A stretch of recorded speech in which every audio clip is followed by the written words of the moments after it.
जब मैं पहली बार इस दुनिया में आया था तब मैंने अपने शरीर में बस थोड़ी सी स्ट्रेंथ बढ़ाई थी। लेकिन उसके बाद भी मैं एक ही बार में किसी इंसान के शरीर के टुकड़े कर सकता था। दूसरे साल तक मैंने अपनी ताकत को और आगे बढ़ा दिया और मेरा शरीर इतना मजबूत हो गया कि अब तलवारें भी मुझे घायल नहीं कर पाती थीं। मैं नंगे हाथों से तलवार पकड़कर उसे लोहे की गेंद की तरह मोड़ देता था, जैसे वो कोई बड़ी बात ही ना हो। मेरी इसी खतरनाक ताकत की वजह से शहर में मुझे डेप्यूटी शेरिफ का पद मिल गया और मैं आराम से राज्य की सुरक्षा में जिंदगी जीने लगा। फिर तीसरे साल अचानक उत्तर में युद्ध छिड़ गया। हर तरफ बैंडिट्स हमला कर रहे थे। अच्छी बात यह थी कि मेरा कोई परिवार नहीं था, ना माता पिता ना कोई अपना। सरकार सबसे ज्यादा मेरे जैसे इंसान से डरती थी, एक ऐसा आदमी जिसके पास बेहिसाब ताकत हो और जिसे किसी चीज का डर ना हो। उन्हें डर था कि मैं भाग सकता हूं, लेकिन उससे भी ज्यादा डर था कि मैं उनके खिलाफ खड़ा हो जाऊं। इसलिए आखिर में उन्होंने मुझे कभी बैटलफील्ड पर भेजने की हिम्मत नहीं की। लेकिन मेरे चीफ ऑफ सिक्योरिटी की किस्मत इतनी अच्छी नहीं थी। युद्ध पर जाने से पहले उसकी आंखें आंसुओं से भरी हुई थीं जब उसने अपनी 10 साल की बेटी कुंगरान को मेरी देखभाल में सौंपा। हम में से किसी ने नहीं सोचा था कि वो विदाई हमेशा के लिए आखिरी मुलाकात बन जाएगी। उसके बाद मैं लगभग अजेय बन गया। आम लोग सिर्फ बैंडिट्स का नाम सुनकर कांप जाते थे, लेकिन मैं अकेला सिर्फ एक तलवार लेकर उनके इलाके में घुस गया। मैंने अकेले ही 20 से ज्यादा लोगों का कत्ल कर दिया और जब पुराने मेयर ने देखा कि मैंने क्या किया है तो उसने खुद मुझे अपना उत्तराधिकारी चुन लिया। शहर के लोग मुझे किसी रक्षक देवता की तरह पूजने लगे। लेकिन एक समस्या थी जिसे मैं नजरअंदाज नहीं कर सकता था। जिन बैंडिट्स को मैंने मारा था उनमें से एक का भाई YFNG था। 2 साल पहले किस्मत से वो इमॉर्टल कल्टीवेशन सेक्ट में शामिल हो गया था। लोग कहते थे कि कल्टीवेटर्स अपने मरे हुए लोगों का बदला लेने के लिए कभी कल तक इंतजार नहीं करते। फिर भी एक बात मुझे सुकून देती थी, जो भी इमॉर्टल माउंटेन पर चढ़ जाता वो 20 साल तक वहां से बाहर नहीं आ सकता था। मैंने उंगलियों पर हिसाब लगाया और राहत की सांस ली। 20 साल बाद तब देखेंगे कौन किसे मारता है। 11वें साल तक जब मैंने स्ट्रेंथ के 10 पॉइंट्स जमा कर लिए तब मैं एक मुक्के से हवा में वैक्यूम पैदा कर सकता था। तभी मुझे पहली बार एहसास हुआ कि मेरे शरीर में कुछ पूरी तरह असामान्य है। ऐसा लग रहा था जैसे किस्मत ने खुद मुझे चुना हो। फिर 13वें साल में एक साथ 2 खबरें आईं। बुरी खबर यह थी कि कुंगरान के पिता युद्ध में मारे गए थे। वो छोटी लड़की इतनी जोर से रोई कि मेरा दिल टूट गया, लेकिन हम उस दुख से बाहर भी नहीं निकल पाए थे कि पूरे शहर में एक और खबर फैल गई। सिंगचू पैलेस का एक इमॉर्टल मास्टर पहाड़ से नीचे उतरा था डिसाइपल्स भर्ती करने के लिए। उसने कहा कि इस शहर में डेस्टिनी का एक महान बेरर मौजूद है। शुरुआत में मुझे सच में लगा कि वो मेरे बारे में बात कर रहा है, लेकिन टेस्ट के बाद सच्चाई सामने आ गई। असली चाइल्ड ऑफ डेस्टिनी दरअसल SH कुंगरान थी। शुरुआत में उसने जाने से साफ मना कर दिया, क्योंकि वो बहुत पहले ही मेरे इटर्नल यूथ का राज जान चुकी थी। वो एक दिन मेरे बराबर खड़ी होना चाहती थी, इसलिए आखिरकार उसने इमॉर्टल सेक्ट की डिसाइपल बनने के लिए हामी भर दी, लेकिन सिर्फ एक शर्त पर कि वो मुझे भी अपने साथ ले जाए। दुर्भाग्य से सेक्ट ने मुझे पूरी तरह तुच्छ समझा। उन्होंने पहले मेरी हड्डियों की जांच की, फिर ठंडे चेहरे के साथ सिर्फ 4 शब्द बोले, अ रेबल विदाउट डेस्टिनी। उनके लिए मुझे सेक्ट में लाना सिर्फ एक बोझ था। मुझे गेट पर ही रिजेक्ट कर दिया गया। मुआवजे के तौर पर उन्होंने मुझे एक चीज चुनने की अनुमति दी। मैंने डिवाइन वेपन्स और अनमोल ट्रेजर्स को नजरअंदाज कर दिया और पूछा, क्या ऐसी कोई कल्टीवेशन टेक्निक है जो लाइफ स्पैन के बदले कल्टीवेशन पावर दे सके। सेट के लोग मुझे ऐसे घूरने लगे जैसे मैं पूरी तरह पागल हूं, लेकिन फिर भी उनमें से एक ने मेरी तरफ एक मैनुअल फेंक दिया। उस टेक्निक में लिखा था, गोल्डन एलिक्सर को कंडेंस करने के लिए 300 साल चाहिए, प्राइमोर्डियल इन्फेंट स्टेज तक पहुंचने के लिए 3000 साल, सेंट बनने के लिए 30,000 साल और ट्रू इमोर्टैलिटी हासिल करने के लिए 3 लाख साल। लेकिन जिसने मुझे सबसे ज्यादा चौंकाया वो ये था कि ये टेक्निक यूजर को अपनी लाइफ स्पैन 3 गुना जलाकर कल्टीवेशन स्पीड को 3 गुना बढ़ाने की इजाजत देती थी। जैसे ही मैंने उसे पढ़ा, मैं अपनी एक्साइटमेंट मुश्किल से दबा पाया।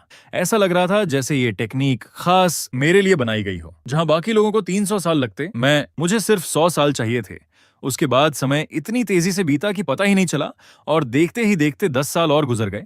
आखिरकार बूढ़ा मेयर रिटायर हो गया और स्वाभाविक रूप से शहर का नया मेयर मैं बन गया। तब तक मेरा स्टेटस पैनल खुद एक डरावना मजाक बन चुका था। मेरे स्ट्रेंथ पॉइंट्स एक अविश्वसनीय स्तर तक पहुंच चुके थे और मेरे डेस्टिनी पॉइंट्स बढ़कर 6 हो गए थे। मैं आराम से पेड़ से एक पत्ता उंगलियों से तोड़कर 50 मीटर दूर ठोस चट्टान को आर पार कर सकता था। मेरी जबरदस्त डेस्टिनी के सहारे मेरी डेथ आर्ट अब ग्रेट आर्ट ऑफ डेथ में इवॉल्व हो चुकी थी। मेरी रेपुटेशन दूर दूर तक फैलने लगी और हर तरफ से मार्शल आर्टिस्ट्स मेरे पास आने लगे।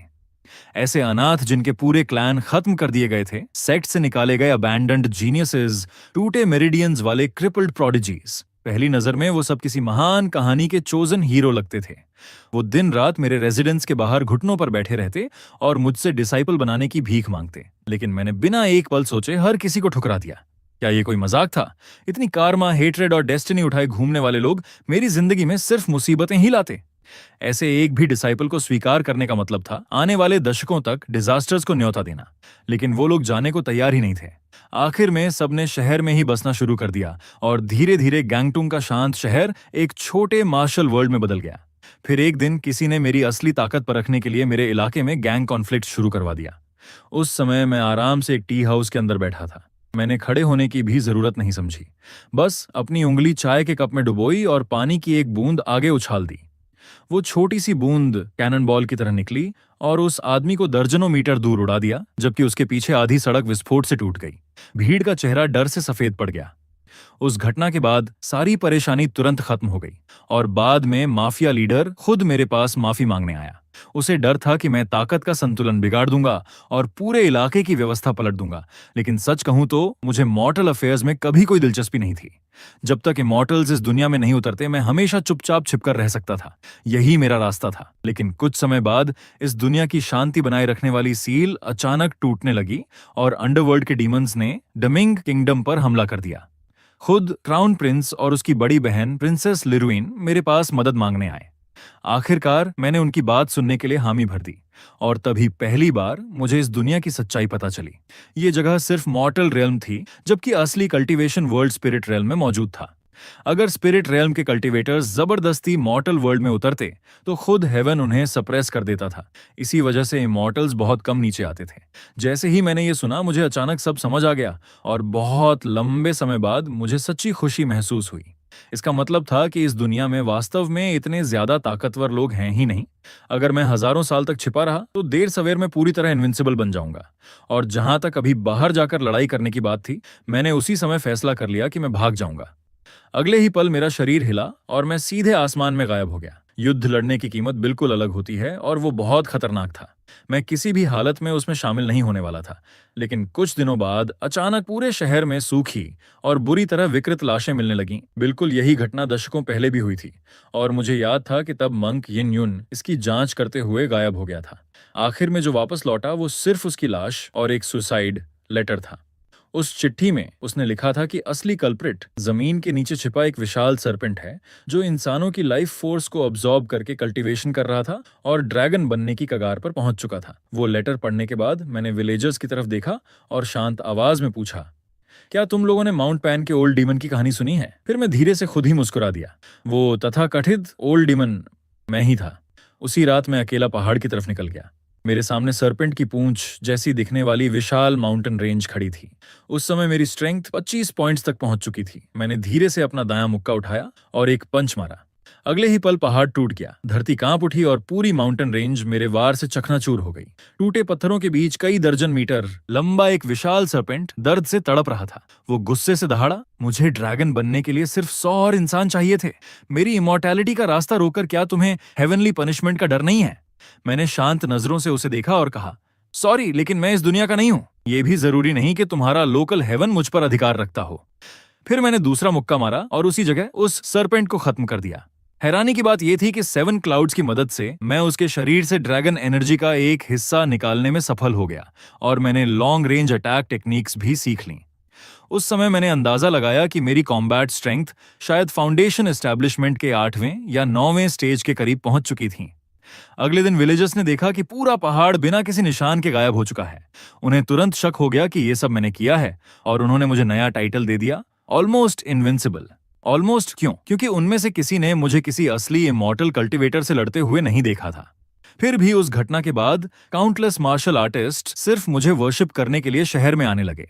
उन्हीं जांघू लोगों की वजह से आखिरकार शहर का नाम बदलकर लिटिल जांघू रख दिया गया। लेकिन सच कहूं तो अब इन सब चीजों से मेरा कोई लेना देना नहीं रह गया था। मैं अब ठीक से लोकी भी नहीं रह सकता था। कई दशकों की सिक्लूडेड कल्टीवेशन के बाद बाहर की दुनिया पूरी तरह बदल चुकी थी। ग्रेट चिन एम्पायर का नया एम्परर, मेरा छोटा भाई, सिंहासन पर बैठ चुका था और उसने किंगडम की डिफेंसिव लाइंस तोड़ दी थी।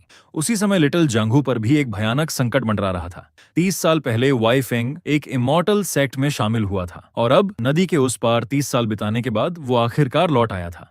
आज का वाई फेंग अब कोई साधारण इंसान नहीं बल्कि इमॉर्टल सेक्ट का असली डिसाइपल बन चुका था। उसे पता चल गया था कि उसका भाई लिटिल जांघू में मारा गया था और वो यहाँ सिर्फ एक मकसद से आया था। रिवेंज। उसने अपनी ताकत से लिटिल जांगू के 4 महान मास्टर्स को डराकर यह पता लगा लिया कि शहर में अभी भी एक ऐसा इंसान मौजूद है जो इमॉर्टल्स की तरह पहाड़ तोड़ सकता है और नदियों का रास्ता बदल सकता है। वो मैं था। जैसे ही वाई फेंग ने ये अफवाहें सुनी, उसे तुरंत समझ आ गया कि उसके भाई का कातिल शायद मैं ही हूं। लेकिन उसे मेरी ताकत से जरा भी डर नहीं लगा। पहाड़ तोड़ना और नदियां मोड़ना, उसे विश्वास था कि वो भी ऐसा कर सकता है। आखिरकार चारों ग्रेट सेक्ट्स के पास खुद मेरे रेजिडेंस पर आकर मुझे सिक्लूजन से बाहर निकालने के अलावा कोई रास्ता नहीं बचा। और इस तरह दशकों तक छिपने के बाद आखिरकार मेरा पहला युद्ध एक असली इमॉर्टल कल्टीवेटर से होने वाला था। हैरानी की बात यह थी कि मैं बिल्कुल भी घबराया नहीं। अब जब रिसोर्सेज मौजूद थे तो सबसे पहले मुझे उसकी ताकत पर रखनी थी। तब तक मेरे स्ट्रेंथ पॉइंट्स 35 तक पहुंच चुके थे। मेरी शक्ति अब साधारण कल्टीवेटर से तुलना करने लायक भी नहीं रही थी। वाई फेंग आसमान में बाकी सबके ऊपर घमंड से तैर रहा था, लेकिन मैं पूरी तरह शांत था। उसने मुझे ऊपर से घूरते हुए तिरस्कार से कहा, तो तू वही कचरा है जिसने मेरे भाई को मारा? फिर उसने ठंडी आवाज में चिल्लाया, अभी खुद को मार डाल वरना इस शहर के हर कीड़े को खत्म कर दूंगा। मैंने शांत स्वर में जवाब दिया, तुम्हें बहानों की जरूरत नहीं है। तुम्हारी किलिंग इंटेंट पहले से ही बहुत भारी है। वाई फेंग ने एक शब्द भी और नहीं कहा। उसने हाथ उठाया और तुरंत मेरी तरफ अपनी फ्लाइंग सोर्ड छोड़ दी। भीड़ की डरी हुई निगाहों के सामने मैंने बस आराम से 2 उंगलियां आगे बढ़ाईं और उस फ्लाइंग सोर्ड को हवा में ही पकड़ लिया। फिर मैंने हल्का सा हाथ झटका और भयानक रिकॉइल फोर्स ने वाई फेंग को सैकड़ों मीटर दूर उड़ा दिया। मैंने उसे हल्की निराशा से देखते हुए पूछा, तो इमॉर्टल कल्टीवेटर बस ऐसे होते हैं? मेरी ये बात सुनते ही वो ह्यूमिलिएशन और रेज से पागल हो गया। उसने तुरंत अपना डेस्टिनी आर्टिफैक्ट बुलाया और उसे हजारों तलवारों की बारिश में बदल दिया, जो मेरे शरीर को चीरने के लिए मेरी तरफ टूट पड़ी। मैंने बस अपना हाथ उठाया, गोल्डन ड्रैगन एनर्जी आसमान में गरजी और अगले ही पल सारी सोर्ड्स टूटकर बिखर गईं। फिर मैंने सीधे उसकी तरफ देखते हुए ठंडी आवाज में कहा, अब मैं तुम्हें दिखाता हूं कि असली इमॉर्टल कल्टीवेशन क्या होती है। मैंने उसकी तरफ एक उंगली उठाई, हवा फट गई, धरती कांप उठी, एक भयानक एनर्जी वेव निकली और वाई फेंग उसी जगह धूल बनकर खत्म हो गया। सिर्फ एक उंगली से मैंने नदी चीर दी, पहाड़ तोड़ दिया और एक इंसान को अस्तित्व से मिटा दिया। एक इमॉर्टल कल्टीवेटर को एक ही वार में मरते हुए देखकर मेरे आसपास मौजूद हर इंसान पूरी तरह फ्रीज हो चुका था। किसी की सांस लेने तक की हिम्मत नहीं हो रही थी, जबकि मैं शांत नजरों से पास खड़े जांगहू वॉरियर्स और वाई फेंग से जुड़े इमॉर्टल सेक्ट के लोगों की तरफ देख रहा था। उन्हीं से मुझे पता चला कि वाई फेंग हजारों मील दूर मौजूद शुअन सेक्ट का डिसाइपल था। कल्टीवेटर बनने से पहले ही उसने अनगिनत बुरे काम किए थे, लेकिन फिर भी सेक्ट ने बिना झिझक उसे अपना लिया था। और मेरी बात करें तो ग्रेट किन में मैं अकेला कल्टीवेटर था जिसने हमेशा मॉर्टल वर्ल्ड में रहने का फैसला किया था। अफवाहें कहती थीं कि एम्पायर का सबसे ताकतवर कल्टीवेटर लगभग 100 साल पहले क्लोज डोर डेथ कल्टीवेशन में चला गया था। सच कहूं तो मैं बस यही उम्मीद कर सकता था कि वो बूढ़ा सच में बेकार हो, क्योंकि अगर वाई फेंग जैसे लोग इतनी आसानी से मॉर्टल रियल्म में दखल दे सकते थे तो ये दुनिया मेरी सोच से कहीं ज्यादा खराब हालत में थी। मैं कभी अच्छा इंसान नहीं था, लेकिन कुछ चीजें ऐसी थीं जिन्हें मैं भी बर्दाश्त नहीं कर सकता था। उसके बाद जिंदगी धीरे धीरे फिर शांत होने लगी। चारों सेक्ट लीडर्स ने मेरे पुराने टूटे फूटे घर को रेनोवेट करवाने की पेशकश की, लेकिन मैंने सबको मना कर दिया। 80 साल गुजर चुके थे, मेरे सारे पुराने दोस्त बहुत पहले मर चुके थे और अब सिर्फ वही पुराना घर था जिसमें अतीत की कुछ यादें बाकी थीं। कुछ चीजों को वैसा ही रहने देना बेहतर होता है। ज्यादा समय नहीं बीता था कि मेरा एक पुराना परिचित मुझसे मिलने आया, जस्टिस ब्यूरो का वही ऑफिसर। पहले उसके अंदर युवा जोश और एम्बिशन भरा रहता था, लेकिन अब उसके सारे बाल सफेद हो चुके थे। उसे देखकर मैंने धीरे से सांस छोड़ी। इतना लड़ने के बाद भी अभी तक सब खत्म नहीं हुआ। पुराना एम्परर मर चुका था और नया युवा रूलर सिंहासन पर बैठ गया था, जिससे पूरा इंपीरियल कोर्ट केओस में डूब गया था। पहली डिफेंसिव लाइन पहले ही टूट चुकी थी और अब सब कुछ एल्डेस्ट प्रिंसेस के ऊपर टिका था, जो खुद सेना की कमान संभालकर बड़ी मुश्किल से दूसरी डिफेंसिव लाइन को बचाए हुए थी। बूढ़े आदमी ने थकी हुई आंखों से मेरी तरफ देखा और बोला, मास्टर, ग्रेट चिन के पास अब कोई जनरल्स नहीं बचे। हम इमॉर्टल सेक्ट्स पर भी भरोसा नहीं कर सकते। इस वक्त सिर्फ आप ही ग्रेट चिन को बचा सकते हैं। मैंने हल्का सा भौहें सिकोड़ते हुए पूछा, एल्डेस्ट प्रिंसेस खुद सेना चला रही है, क्या ग्रेट चिन में अब कोई आदमी नहीं बचा? एक औरत को युद्ध में क्यों जाना पड़ रहा है? मैं उसे मना करने ही वाला था, लेकिन अचानक मेरी बात बीच में ही रुक गई। बूढ़े ने मेरे चेहरे की बेरुखी देखकर दांत भींचे और बोला, भले ही एल्डेस्ट प्रिंसेस एक महिला है, लेकिन उसके अंदर फाउंडिंग एम्परर की आत्मा है। उसने कहा है कि अगर ग्रेट चिन गिर गया तो इस दुनिया के लोग नॉर्दर्न एनिमीज के लिए सिर्फ लाइव स्टॉक बनकर रह जाएंगे। मास्टर, क्या आप भी इसी मॉर्टल वर्ल्ड से नहीं आए? क्या आप सच में ये सब होते देख सकते हैं? मैं कुछ देर चुप रहा।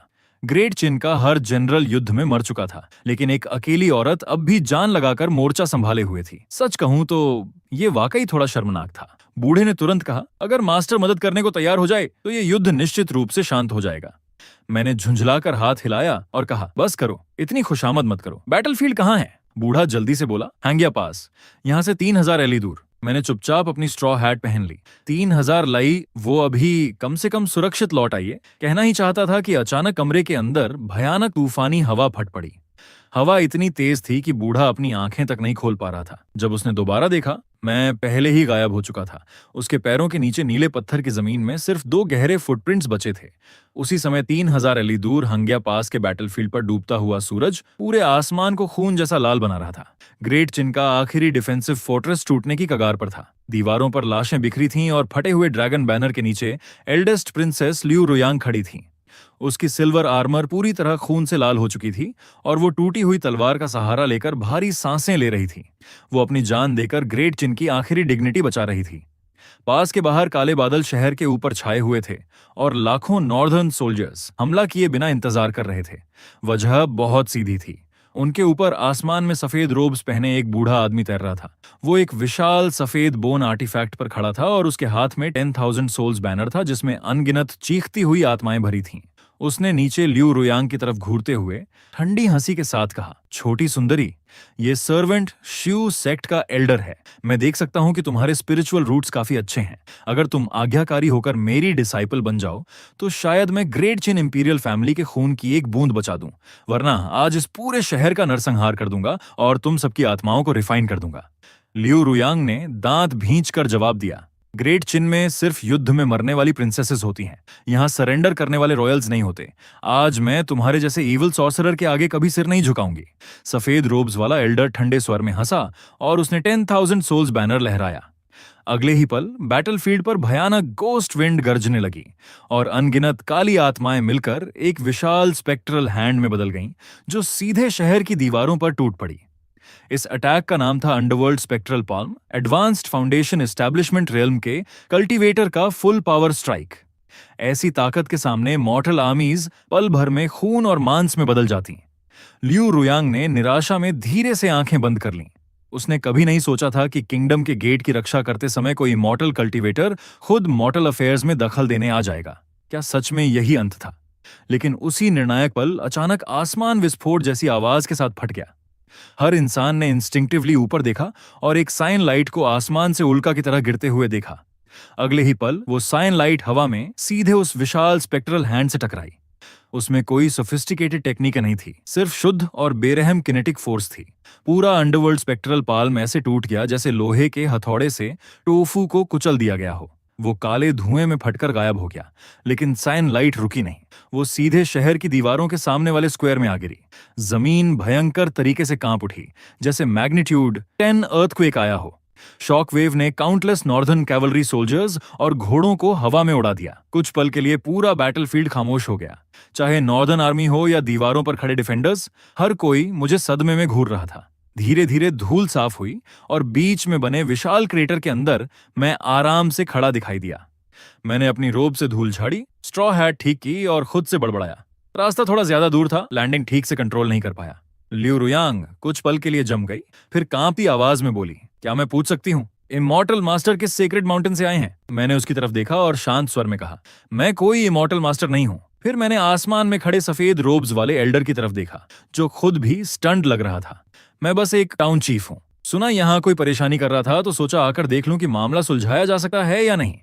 एल्डर ने तुरंत अपनी स्पिरिचुअल सेंस मेरे शरीर पर डाली, लेकिन उसे मेरे अंदर स्पिरिचुअल एनर्जी का एक भी फ्लक्चुएशन महसूस नहीं हुआ। उसकी नजर में मैं बस एक साधारण मॉर्टल वॉरियर था जिसने कुछ बाहरी मार्शल आर्ट्स टेक्निक्स सीख रखी थीं। भले ही उसे समझ नहीं आया कि उसकी डिमोनिक पाल्म अभी कैसे टूट गई, लेकिन कल्टीवेटर्स का मॉर्टल्स के लिए अहंकार उसकी हड्डियों में बसा हुआ था। अपमान और गुस्से से भरे हुए उसने जल्दी से हैंड सील बनाया और एक ब्लड रेड फ्लाइंग सोर्ड बुलाकर मेरी तरफ छोड़ दी। वो क्रिम्सन लाइटनिंग की तरह सीधे मेरे माथे की तरफ आई। लियू रुयांग डर से चीख उठी, इमॉर्टल मास्टर सावधान! लेकिन मैं हिला तक नहीं। जैसे ही तलवार मेरे माथे तक पहुंची, मैंने शांत भाव से अपना दायां हाथ उठाया और एक उंगली से उसे हल्का सा फ्लिक कर दिया। वो लो ग्रेड स्पिरिचुअल सोर्ड जो लोहे को मिट्टी की तरह काट सकती थी, एक ही टच में टूट गई।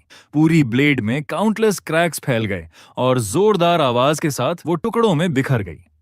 अपनी लाइफ बाउंड आर्टिफैक्ट टूटते ही सफेद रोब्स वाला एल्डर खून उगलते हुए पीछे हट गया और उसकी आंखों में डर भर गया। इम्पॉसिबल। तुम्हारा फिजिकल बॉडी आखिर किस स्तर का है? इवन बॉडी कल्टीवेटर्स भी नंगे हाथों से स्पिरिचुअल वेपन्स डिस्ट्रॉय नहीं कर सकते। मैंने उसकी तरफ शांत नजरों से देखा और कहा, बहुत फ्रैजाइल है। फिर मैंने हल्का सा अपने घुटने मोड़े और मेरे पैरों के नीचे की जमीन उसी पल धंस गई। मेरे खड़े होने वाली जगह पर सिर्फ एक आफ्टर इमेज बची थी। अगले ही पल मैं सीधे 100 मीटर ऊपर हवा में उस ब्लड रोब्ड प्रिजनर के सामने पहुंच चुका था। वो उड़ना नहीं था, बस एक साधारण जंप था। उस आदमी की आंखें डर से सिकुड़ गईं। उसे मुश्किल से इतना समय मिला कि वो स्पिरिचुअल एनर्जी शील्ड खड़ा कर सके। घबराई हुई आवाज में वो चिल्लाया, मास्टर दया कीजिए, मैं श्यू क्लैन से हूं। लेकिन मेरे चेहरे पर कोई बदलाव नहीं आया। मैंने बस एक मुक्का मारा।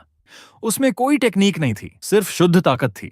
मेरे पंच की फोर्स ने हवा को ही कंप्रेस करके एक भयानक कैनन ब्लास्ट में बदल दिया जो सीधे उसके स्पिरिचुअल शील्ड से टकराई।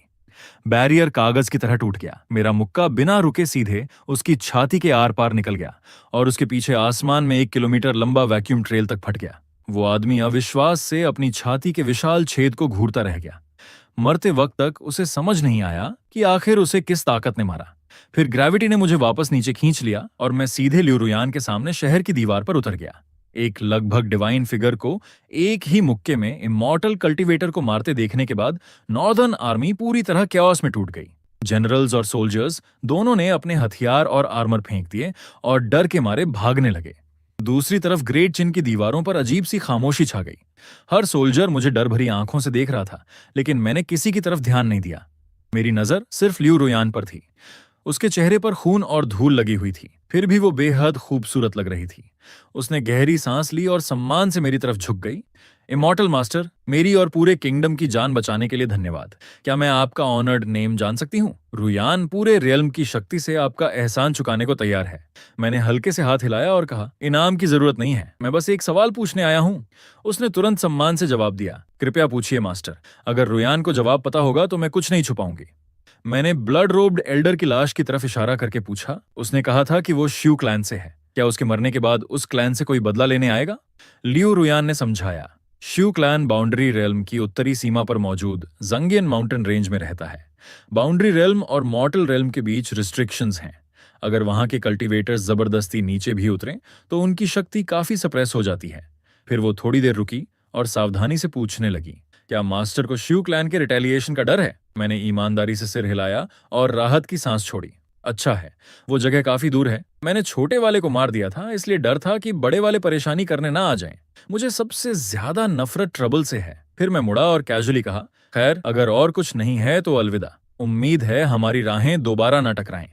क्योंकि मेरे पास स्पिरिचुअल रूट्स नहीं थे, इसलिए साधारण कल्टीवेटर्स भी मेरी असली डेप्थ महसूस नहीं कर सकते थे। उनकी नजर में मैं बस एक आम मॉर्टल था। मैं जाने ही वाला था कि पीछे से ल्यू रुयान ने जल्दी से आवाज दी, मास्टर, ग्रेट चिन का थ्रोन अभी खाली है, अगर आप चाहें तो। मैंने अपनी स्ट्रॉ हैट नीचे की और हाथ हिलाकर उसकी बात बीच में रोक दी। मैं बस एक साधारण टाउन चीफ हूं। इतना कहकर मैं आगे बढ़ा और रात के अंधेरे में गायब हो गया। जब मैं वापस गंटान टाउन लौटा तो जिंदगी ऐसे चलती रही जैसे कुछ हुआ ही ना हो। उस समय इस दुनिया में मेरा 85वां साल चल रहा था। मेरी स्ट्रेंथ 40 पॉइंट्स तक पहुंच चुकी थी, लेकिन मैंने एक समस्या नोटिस करनी शुरू कर दी। सिर्फ स्ट्रेंथ बढ़ाने से बॉटल नेक बनने लगा था। मेरा फिजिकल बॉडी अब इतनी भयानक ताकत को मुश्किल से संभाल पा रहा था। इसलिए मैंने तय किया कि अगले साल से कॉन्स्टिट्यूशन बढ़ाना शुरू करूंगा। 90वें साल तक ल्यू रुयान ग्रेट चिन की एम्प्रेस बन चुकी थी। वो मेहनत से राज कर रही थी और एम्पायर के चारों दिशाओं को शांत कर चुकी थी। इंपीरियल पैलेस के अंदर उसने एक ब्लैंक स्टोन मॉन्यूमेंट बनवाया। हर महीने की 1 और 15वीं तारीख को वो खुद वहां जाकर सम्मान प्रकट करती थी। बहुत कम लोग जानते थे कि वो किसी का इंतजार कर रही थी। दूसरी तरफ मैं शहर के पास छोटे पॉन्ड के किनारे बैठकर फिशिंग में दिन बिताता था। उन 10 सालों में मैंने कॉन्स्टिट्यूशन और वाइटैलिटी में 5 पॉइंट्स जोड़ दिए। मेरा शरीर अब टॉप ग्रेड स्पिरिचुअल एनर्जी जितना कठोर हो चुका था। अब अगर कोई गोल्डन कोर कल्टीवेटर मुझ पर सीधे हमला भी करे तो शायद वो सिर्फ मेरी स्किन को स्क्रैच ही कर पाए। फिर 95वें साल में मुझे गलती से एक जांघू मार्शल आर्टिस्ट से फ्रैगमेंटेड मैप मिला। उस मैप में स्पिरिट रेल्म जाने वाले टेलीपोर्टेशन पोर्टल की लोकेशन मार्क्ड थी। मैंने उसे एक बार देखा और कैजुअली एक किताब में दबाकर टेढ़ी टेबल को सीधा करने के लिए इस्तेमाल कर लिया। स्पिरिट रेल्म जाना, क्या मजाक था। वहां golden core cultivators stray dogs जितने आम थे और नासेंट सोल एक्सपर्ट्स सड़कों पर घूमते थे। यहाँ मॉर्टल वर्ल्ड में मैं आराम से शहर के किनारे एक इनविंसिबल एंसेस्टर की तरह रह सकता था, लेकिन स्पिरिट रेल्म में शायद मैं किसी ऐसी चींटी बन जाता जिसे कोई भी उंगली से कुचल दे। फिर मैं वहां जाने की सोचता भी क्यों।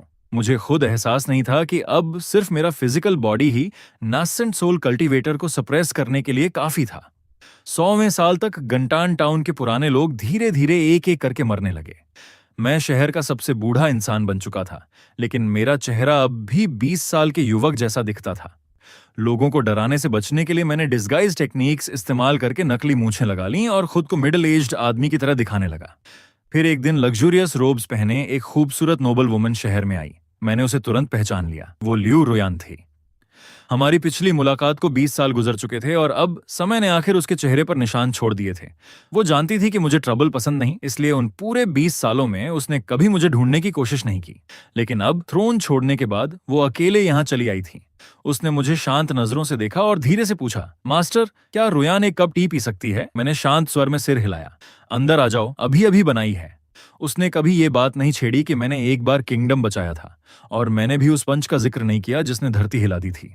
उसकी जगह हम पुराने दोस्तों की तरह साधारण बातें करते रहे, जैसे इस साल की हार्वेस्ट या पड़ोस वाले वैंग फैमिली की कैट। उस पल वो इम्प्रेस नहीं थी जिसने एक युग पर राज किया था, और मैं भी कोई हिडन एक्सपर्ट होने का नाटक नहीं कर रहा था। हम बस दो लोग थे जिनकी राहें इस मॉर्टल वर्ल्ड में थोड़ी देर के लिए मिली थीं। आखिरकार लियू रुयान हमेशा के लिए गंटान टाउन में बस गई। उसने मेरे घर के बगल में एक छोटा कोर्टयार्ड खरीद लिया। हर दिन वो फूल और पौधे उगाती और कभी कभी मेरे साथ चाय पीने आ जाती। उसने कभी मेरी कल्टीवेशन के बारे में नहीं पूछा, और बिना बोले हुई सहमति की तरह मैंने भी पैलेस वाले दिन का जिक्र कभी नहीं किया। टाउन्स पीपल अक्सर कहते थे कि पुराने मेयर के सूखे आयरन ट्री में आखिर फूल खिल ही गया, और अब वो अपनी बाकी जिंदगी किसी के साथ बिताएगा। जब भी मैं ये बातें सुनता बस मुस्कुरा देता, क्योंकि मैं जानता था कि एक मॉर्टल की बाकी जिंदगी बहुत छोटी होती है। 115वें साल तक मेरी स्ट्रेंथ 50 पॉइंट्स तक पहुंच चुकी थी, जबकि कॉन्स्टिट्यूशन 20 पॉइंट्स हो गया था। मेरे फिजिकल बॉडी की डेंसिटी अब डरावनी हो चुकी थी। अब तो चलने के लिए भी मुझे अपनी ताकत को ध्यान से कंट्रोल करना पड़ता था। फिर एक दिन भारी बर्फबारी वाली सर्दी आई। उस दिन पड़ोस का कोर्टयार्ड असामान्य रूप से शांत था। मैंने धीरे से दरवाजा खोला और देखा कि लियू रुयान रॉकिंग चेयर पर लेटी हुई थी। उसके बाल पूरी तरह चांदी जैसे सफेद हो चुके थे, और उसके शरीर पर मोटा फॉक्स फर लिपटा था, वही फर जो उसने हमारी पहली मुलाकात में पहना था। अब वो भी समय के साथ पुराना पड़ चुका था। उसने शांत आंखों से मेरी तरफ देखा। उसकी धुंधली आंखों में शर्म और संतोष की हल्की झलक थी, जैसे वो फिर से एक जवान लड़की बन गई हो। मास्टर, मैं 15 साल से आपकी चाय पी रही हूं। अब रुयन को कोई पछतावा नहीं है। कांपते हाथों से उसने अपनी रोब से एक गर्म जेड टोकन निकाला। ये चिन इंपीरियल फैमिली की सबसे बड़ी सीक्रेट मेडिसिन है। उस समय मैंने सिर्फ ग्रेट चिन के लिए किंगडम के गेट्स की रक्षा नहीं की थी। मैंने ये इसलिए भी किया क्योंकि मुझे पता था कि आपको ट्रबल से नफरत है। जब तक ग्रेट चिन मौजूद था, वो अज्ञानी लोग कभी गंटान को परेशान करने की हिम्मत नहीं करते। उसकी सांसें धीरे धीरे कमजोर होने लगीं। आज मुझे जाना होगा। इस जिंदगी में मास्टर के साथ अंत तक रह पाना रुयन के लिए इतना ही काफी है। गिरती हुई बर्फ के बीच लेजेंडरी एम्प्रेस शांत मुस्कान के साथ हमेशा के लिए चली गई। मैं बहुत देर तक बर्फ में बिना हिले खड़ा रहा। आखिर में मैंने उसकी ग्रेव के सामने गर्म चाय का एक कप रखा और धीरे से फुसफुसाया, अगले जन्म में इंपीरियल फैमिली में मत जन्म लेना, और किसी इमॉर्टल से मत मिलना। किसी ऐसे इंसान को ढूंढना जिसे तुम सच में प्यार करो, और पूरी जिंदगी उसके साथ बिताना। यही आखिरी शब्द थे जो मैंने उसकी ग्रेव के सामने छोड़े थे। 120वें साल तक पहुंचते पहुंचते मुझे अपने शरीर के अंदर एक अजीब एहसास होने लगा। वो डर नहीं था, बल्कि कुछ और था। ऐसा लग रहा था जैसे ये दुनिया खुद मेरे अस्तित्व को रिजेक्ट करने लगी हो। मेरी ताकत अब बहुत ज्यादा भयानक हो चुकी थी। मेरी हर सांस आसपास की स्पिरिचुअल एनर्जी को डिस्टर्ब कर देती थी, इसलिए अब मुझे पहले से भी ज्यादा सावधानी से अपनी ऑरा दबानी पड़ती थी। दिन रात मैं उसी पुराने टेबल के पास बैठा रहता, जिसके नीचे डिमेंशनल स्पिरिट मैप फंसा हुआ था, और मेरा मन कहीं और भटकता रहता। फिर एक दिन अचानक आसमान फट गया, सचमुच फट गया। कियांटान टाउन के ऊपर का पूरा आकाश टूटे हुए शीशे की तरह क्रैक हो गया, और उसके बीच एक विशाल काला वॉर्टेक्स बन गया। उसी समय मुझे महसूस हुआ कि इस दुनिया का रिजेक्शन और भी मजबूत होता जा रहा है। ये लो लेवल रेल्म अब मेरे जैसे प्लेयर को संभाल नहीं सकता था। आसमान से एक चमकदार लाइट नीचे उतरी। वो फोर्स्ड एसेंशन की रोशनी थी। चाहे मैं चाहूं या ना चाहूं, ये दुनिया अब मुझे पूरी तरह बाहर निकालने की तैयारी कर चुकी थी। मैंने लंबी सांस छोड़ी। लगता है आखिर वो समय आ ही गया था जब मुझे ये जगह छोड़कर कहीं और जाकर सरवाइव करना होगा। मैंने आखिरी बार कियांटान टाउन की तरफ देखा। उस छोटे से शहर में मेरी एक 120 साल की यादें दबी हुई थीं। फिर मैं वापस घर के अंदर गया और टेबल के नीचे सपोर्ट की तरफ फंसे हुए फटे स्पिरिट रेल मैप को बाहर निकाला। उसके बाद मैंने वो जेड पेंडेंट उठाया जो लियू रुयान छोड़ गई थी। फिर अपना छोटा ट्रैवल बंडल कंधे पर डाल लिया। आसमान की तरफ देखते हुए मैंने चिल्लाकर कहा, इतनी जल्दी मत मचाओ, मैं खुद ही जा रहा हूं। फिर मैंने सीधे हवा में कदम रखा। डार्जलिंग एसेंशन लाइट का पीछा करते हुए मैं खुद उस विशाल क्रैक की तरफ बढ़ गया। जिस पल मैंने इस दुनिया को छोड़ा, उसी पल मैंने पीछे मुड़कर कियांटान टाउन की दिशा में हल्के से एक उंगली फ्लिक की। अगले ही पल पूरे शहर को गर्म गोल्डन लाइट ने घेर लिया। वो 5 पॉइंट्स डेस्टिनी से सील्ड कर्मा था। इस जगह को 100 साल की शांति और समृद्धि मिले। इसे मेरा आखिरी योगदान समझ लेना। एक फ्लैश के साथ मेरी फिगर पूरी तरह गायब हो गई। कियांटान टाउन में टाउन्स पीपल घुटनों के बल गिर पड़े और रोते हुए कौटाव करने लगे। और उसी रात शहर के एंट्रेंस पर बने स्टोन मॉन्यूमेंट पर अपने आप कुछ शब्द उभर आए। इस जगह की अपनी सीमाएं हैं। इसका नाम वुजुई है। मेरे आसपास का सीनरी लगातार बदलता रहा। जब मैंने दोबारा आंखें खोलीं तो आसपास की स्पिरिचुअल एनर्जी इतनी घनी थी कि सांस लेना मुश्किल हो रहा था। यही स्पिरिट रेल्म था, इमॉर्टल कल्टीवेटर्स की होली लैंड, और साथ ही सबसे क्रूल अरीना जहां सिर्फ ताकतवर लोग ही सरवाइव कर सकते थे। मैं एक विशाल असेंशन प्लेटफॉर्म पर खड़ा था जिसके आसपास अलग अलग रंगों की रोब्स पहने कल्टीवेटर्स मौजूद थे। लेकिन जैसे ही उन्होंने मुझे देखा, सब कंफ्यूजन में जम गए। क्या ये तो इंटरवर्ल्ड असेंशन प्लेटफॉर्म है? उनमें से एक बड़बड़ाया। लेकिन ये आदमी इतना ऑर्डिनरी क्यों लग रहा है? इसके अंदर स्पिरिचुअल फ्लक्चुएशन का नाम तक नहीं है। मैंने तुरंत नर्वस होने का नाटक किया। हल्का सा गर्दन सिकोड़ते हुए धीरे से पूछा, एक्सक्यूज मी जेंटलमैन, क्या आप मुझे रेड ऑयल सेक्ट का रास्ता बता सकते हैं? मेरी बात सुनते ही आसपास के कल्टीवेटर्स एक दूसरे को देखने लगे और फिर जोरदार हंसी में फूट पड़े। Red oil sect? वो तो नॉर्दर्न टेरिटरी के यिन माउंटेन्स में छिपा हुआ महान डेमोनिक सेक्ट है। तुम जैसे मॉर्टल ने अभी तक की कॉन्डेंसेशन भी नहीं किया। क्या सुइसाइड करना चाहते हो? दूसरा आदमी तिरस्कार से बोला, लगता है लोअर वर्ल्ड में तुमने रेड ऑयल सेक्ट के किसी एमिसेरी को ऑफेंड कर दिया होगा और वो तुम्हें जबरदस्ती यहां खींच लाए। बेचारा। मैंने उनकी मॉकिंग को पूरी तरह इग्नोर कर दिया। अपने छोटे बंडल से मैंने मॉर्टल वर्ल्ड का एक गोल्ड नगेट निकाला और सबसे जोर से हंस रहे फैट कल्टीवेटर की तरफ बढ़ा दिया।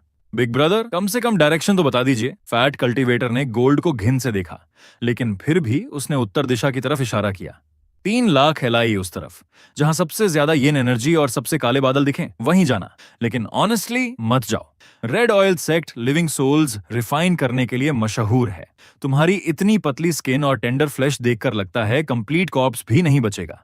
मैंने गंभीरता से सिर हिलाया और विनम्रता से फिस्ट्स कप किए। वार्निंग के लिए धन्यवाद ब्रदर, मैं सलाह मानने वाला इंसान हूं। अपना काम खत्म करके वापस आ जाऊंगा। फिर मैं उत्तर दिशा की तरफ मुड़ा और हल्का सा अपने घुटने मोड़े। अगले ही सेकंड 1000 ईयर आइस स्टोन से बना वो एसेंशन प्लेटफॉर्म, जिसे डिवाइन ट्रांसफॉर्मेशन कल्टीवेटर्स भी डिस्ट्रॉय नहीं कर सकते थे, मेरे पैरों के नीचे भयानक विस्फोट के साथ टूट गया। टेरिफाइंग रिकॉइल फोर्स ने 18th लेवल हरिकेन जैसी वायलेंट स्टॉर्म पैदा कर दी। जब तक सब लोग उड़ने के बाद खुद को संभाल पाए, मैं पूरी तरह गायब हो चुका था। पीछे सिर्फ 100 मीटर गहरा क्रेटर बचा था और आसमान में मेरी रॉ फिजिकल बॉडी से फटी हुई एक लंबी ट्रेल। पूरे इलाके में डेड साइलेंस छा गया।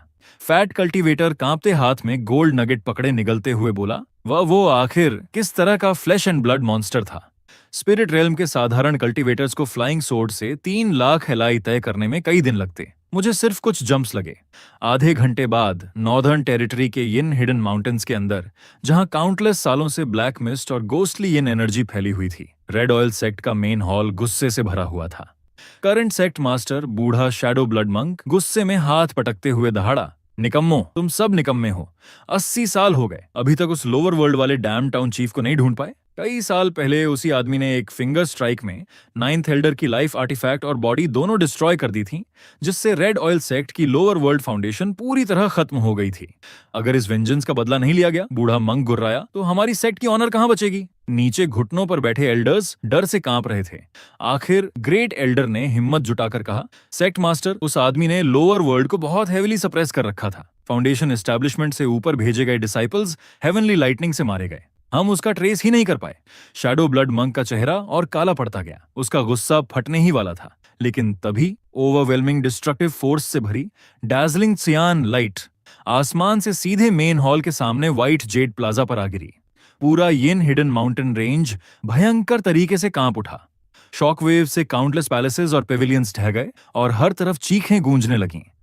मरने और घायल होने वालों की गिनती तक नहीं थी। हॉरर से भरा सेक्ट मास्टर शूमिंग तुरंत सारे एल्डर्स को लेकर बाहर भागा। प्लाजा के बीचों बीच एक विशाल क्रेटर बन चुका था। डस्ट क्लाउड के अंदर एक युवा आदमी खड़ा था जिसने पुरानी स्ट्रॉ हैट और काउंटलेस सालों से धुलते धुलते फीकी पड़ चुकी रोब पहन रखी थी। मैंने शांत भाव से अपने कपड़ों से धूल झाड़ी।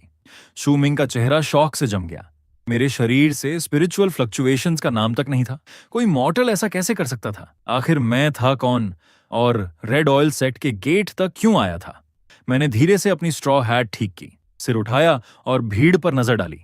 मैं गंटान का टाउन चीफ हूं। मेरे ये शब्द निकलते ही पूरा इलाका खामोश हो गया। जूमिंग की आंखें तुरंत फैल गईं। तो तुम वही लोअर वर्ल्ड वाला बॉडी कल्टीवेटिंग बार्बेरियन हो? मैंने शांत स्वर में सिर हिलाया। सुना है तुम लोग मुझे 80 साल से ढूंढ रहे थे। फिर मैंने हल्की सांस छोड़ी। मैं ऐसा इंसान हूं जिसे सबसे ज्यादा नफरत ट्रबल से है और मुझे यह भी पसंद नहीं कि लोग लगातार मेरे बारे में सोचते रहें।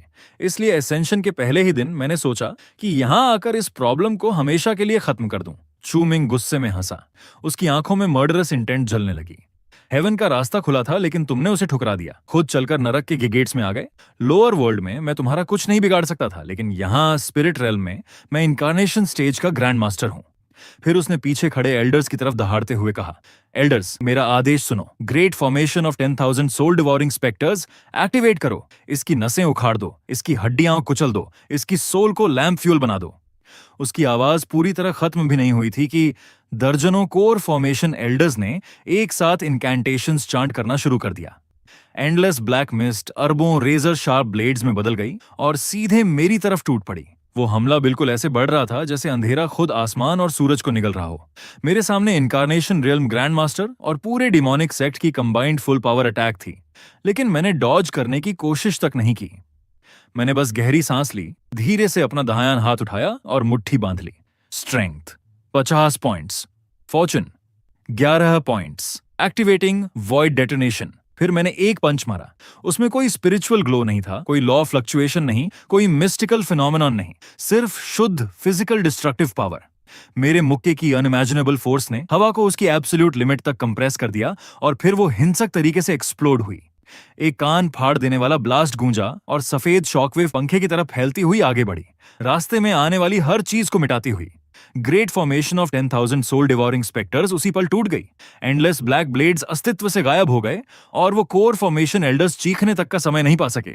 मेरे पंच से निकले फ्यूरियस हरिकेन ने उनके शरीरों को ब्लड मिस्ट में बदल दिया।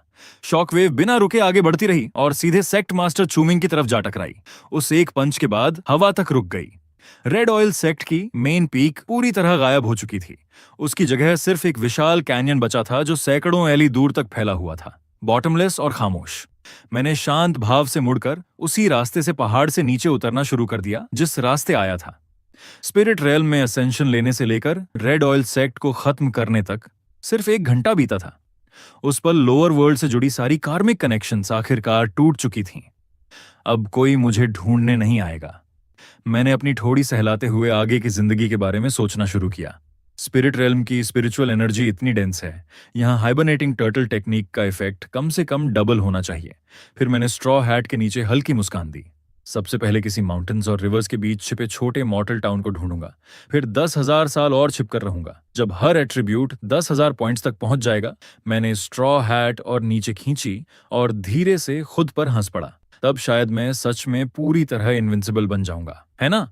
असेंशन प्लेटफॉर्म पर हुई डिस्टर्बेंस सिर्फ आधे दिन में आसपास के 17 शहरों तक फैल गई।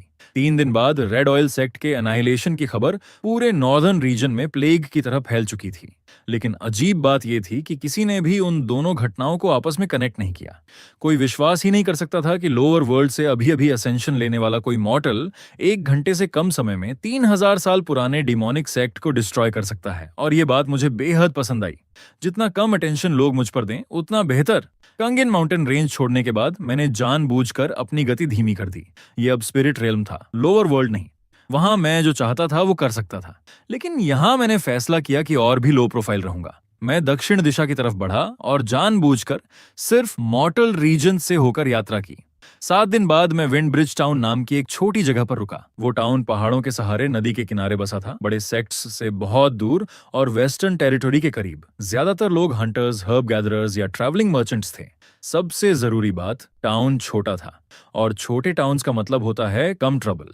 मैंने 2 टेल सिल्वर देकर एक पुराना कोर्टयार्ड हाउस खरीद लिया। फिर ल्यू रुयान का छोड़ा हुआ जेड पेंडेंट अपने बेड के पास टांग दिया और इनकम्प्लीट स्पिरिट रेल मैप को फिर से टेढ़े टेबल लेग को सपोर्ट देने के लिए इस्तेमाल करने लगा। पता नहीं क्यों, लेकिन वो चीज हर जगह टेबल सपोर्ट के लिए परफेक्ट निकलती थी। स्पिरिट रेल में असेंशन के बाद पहले साल मैंने स्ट्रेंथ बढ़ाना बंद कर दिया और उसकी जगह माना में एक पॉइंट डाल दिया।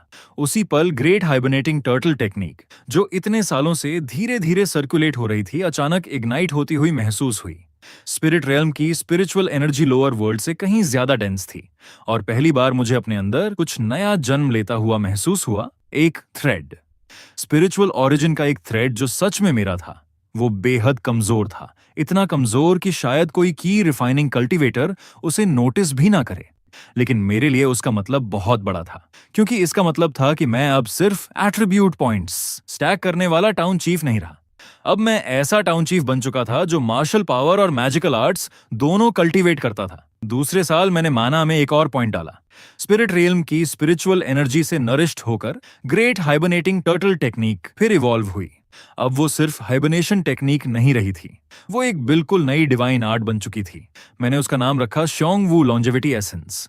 नाम थोड़ा जरूरत से ज्यादा इंपोजिंग था, लेकिन ऑनेस्टली उसका इफेक्ट भी वैसा ही था। वो सिर्फ लाइफ स्पैन को एफिशिएंटली कल्टीवेशन में कन्वर्ट नहीं करती थी, बल्कि मेरी विटैलिटी, माना और स्पिरिट को इतना कंप्रेस कर देती थी कि उन्हें डिटेक्ट करना लगभग इम्पॉसिबल हो जाता था। आसान शब्दों में कहूं तो अब मैं छिपने में पहले से भी बेहतर हो गया था। तीसरे साल मैंने अपनी डिवाइन सेंस बाहर फैलाने की कोशिश की। जैसे ही वो फैली, पूरा फंग्याओ टाउन मेरी माइंड में हथेली की तरह साफ दिखाई देने लगा। मैंने ईस्टर्न डिस्ट्रिक्ट वाली टोफू बेचने वाली विडो को ब्लैक स्मिथ को सीक्रेटली सॉल्टेड वेजिटेबल्स देते देखा। मैंने वेस्ट स्ट्रीट वाले गैम्बलिंग एडिक्ट को अपनी पत्नी द्वारा जमीन में छिपाए पैसे निकालते देखा। मैंने टाउन ऑफिस के पीछे बैठे ओल्ड मेयर को लेजर पकड़कर आहें भरते हुए भी देखा। मैंने तुरंत डिवाइन सेंस वापस खींच ली। जरूरत से ज्यादा जानना भी ट्रबल की एक फॉर्म होती है, लेकिन दुर्भाग्य से ट्रबल सिर्फ इसीलिए गायब नहीं हो जाती क्योंकि तुम उसे पसंद नहीं करते। आधे महीने बाद फांग्याओ टाउन के पास एक थर्ड ऑर्डर डिमोनिक वुल्फ दिखाई दिया। ओल्ड मेयर 10 से ज्यादा गार्ड्स लेकर सिटी गेट तक गया, लेकिन सबके पैर डर से कांप रहे थे। शुरुआत में मैं भीड़ के पीछे चुपचाप खड़ा रहा। मेरा इंटरफियर करने का कोई इरादा नहीं था, लेकिन पूरी दुनिया में से उस डिमोनिक वुल्फ ने मेरी कोर्टयार्ड वॉल ही चुन ली। टाउन के सारे लोग डर से जम गए, जबकि ओल्ड मेयर सीधे मेरे सामने घुटनों पर गिर पड़ा। मैंने तुरंत उसे उठाया और गंभीरता से समझाया कि मैं बस एक पासिंग ट्रैवलर हूं। लेकिन अगले ही सुबह विलेजर्स खुद एक जायंट प्लाक चमकी उठाकर मेरे घर ले आए और एंट्रेंस ब्लॉक कर दिया। प्लाक पर 5 बड़े गोल्डन कैरेक्टर्स लिखे थे, we beg you to become our mayor. मैं दरवाजे पर खड़ा उन पेनफुली फेमिलियर वर्ड्स को चुपचाप घूरता रह गया। मैं स्पिरिट रेल्म में स्पेसिफिकली छिपने के लिए आया था, लेकिन काउंटलेस डिटूर्स के बाद भी समहाउ फिर मेयर बन गया। मैंने 3 बार मना किया, लेकिन विलेजर्स पूरे 3 दिन तक मेरे घर के बाहर घुटनों पर बैठे रहे। आखिर में मैंने हेल्पलेस साइड छोड़ी और पोजीशन एक्सेप्ट कर ली। आखिर टाउन मैनेज करने का एक्सपीरियंस तो मुझे पहले से था, और इस तरह स्पिरिट रेल्म में मेरी पहली ऑफिशियल आइडेंटिटी बनी फांग्याओ टाउन का नया मेयर। ये खबर जल्दी ही आसपास की सेटलमेंट्स तक फैल गई और सब शॉक में पड़ गए। आखिर किसी ने भी एक मॉर्टल को थर्ड ऑर्डर डिमोनिक वुल्फ को एक फिंगर स्ट्राइक में मारते नहीं देखा था। ज्यादा समय नहीं बीता कि फंग्याओ टाउन फेमस होने लगा, और फेम नेचुरली अपने साथ नए प्रॉब्लम्स लेकर आई। अजीब लोग एक एक करके टाउन में आने लगे। एक फटा पुराना यंग सोर्ड्समैन जो ओवरसाइज्ड ब्लेड लेकर घूमता था, एक यंग गर्ल जिसे एनिमीज चेस कर रहे थे और जो ब्लड सोक्ड वेंडेटा उठाए हुए थी, एक ब्लैक क्लोथ यूथ जिसके मेरिडियंस टूट चुके थे और जो लगातार बड़बड़ाता रहता, 30 साल बाद मैं रिवेंज लेने लौटूंगा। उनकी शक्ल देखते ही मेरी आईलिड्स जोर से ट्विच करने लगीं। बिना एक पल गंवाए मैंने तुरंत अपने डोर के बाहर नया साइन टांग दिया। उस साइन पर सिर्फ एक सेंटेंस लिखा था, this town does not accept disciples, form brotherhood alliances, cancel engagements और slap people in the face. Crowd उस साइन को कंफ्यूजन में घूरता रह गया। सिर्फ मैं ही समझता था कि ये रूल्स कितने जरूरी हैं। दुर्भाग्य से प्रोटैगनिस्ट डेस्टिनी वाले लोगों पर रूल्स का ज्यादा असर नहीं होता। स्पिरिट रेल्म में 5वें साल एक सफेद कपड़ों में लिपटी महिला फंग्याओ टाउन पहुंची। जिस पल वो टाउन में दाखिल हुई, आसमान से बर्फ गिरने लगी और रास्ते में मौजूद हर इंसान उसे घूरने के लिए रुक गया।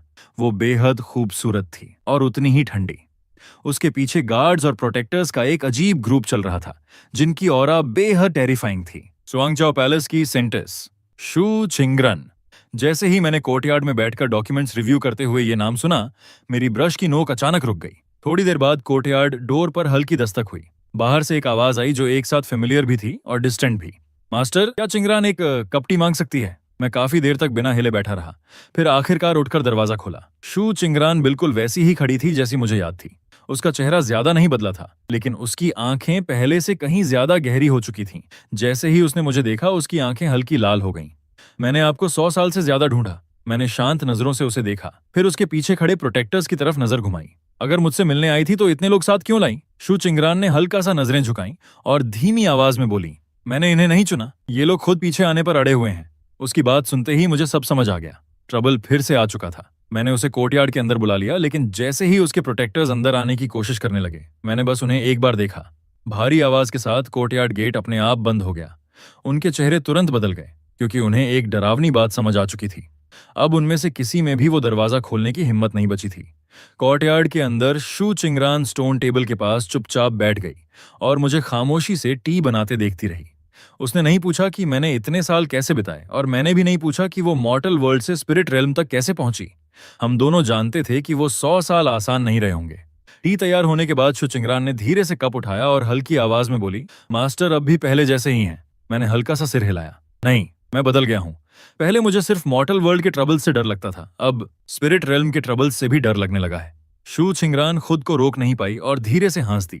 एक पल के लिए उसकी मुस्कान बिल्कुल उस 10 साल की लड़की जैसी लगी जो कभी मेरी स्लीव पकड़कर रोती थी। लेकिन वो मुस्कान जल्दी ही गायब हो गई और उसकी जगह थकान ने ले ली। आखिरकार उसने धीमी आवाज में कहा, मास्टर, मैं आपकी मदद मांगने आई हूं। फिर उसने सारी बात समझाई। छोटा शियोगु क्लैन डिजास्टर का सामना कर रहा था।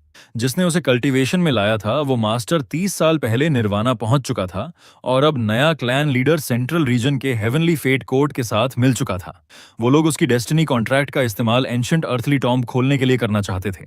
अगर उसने मना किया तो शियोयू क्लैन का हर सदस्य मर जाएगा।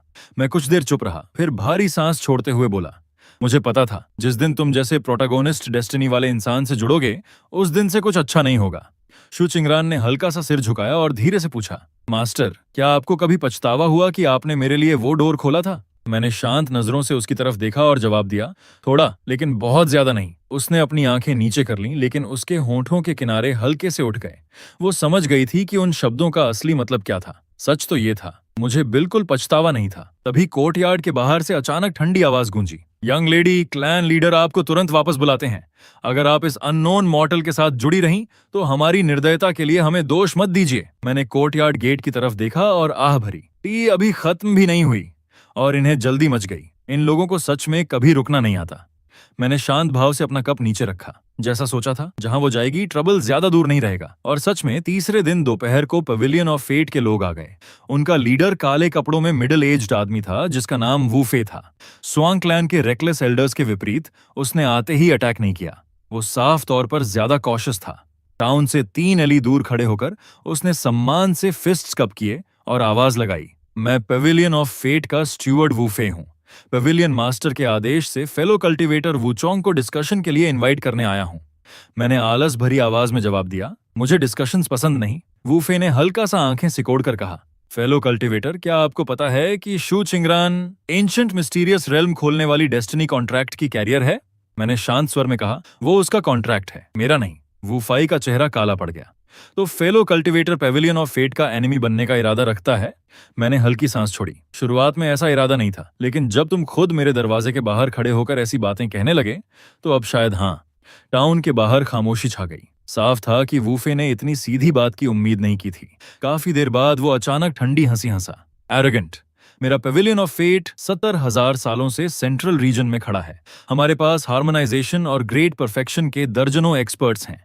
तुम्हारे पास थोड़ी टैलेंट हो सकती है, लेकिन क्या तुम सच में फेट का विरोध कर सकते हो? उसकी बात सुनकर मैंने धीरे से आसमान की तरफ देखा।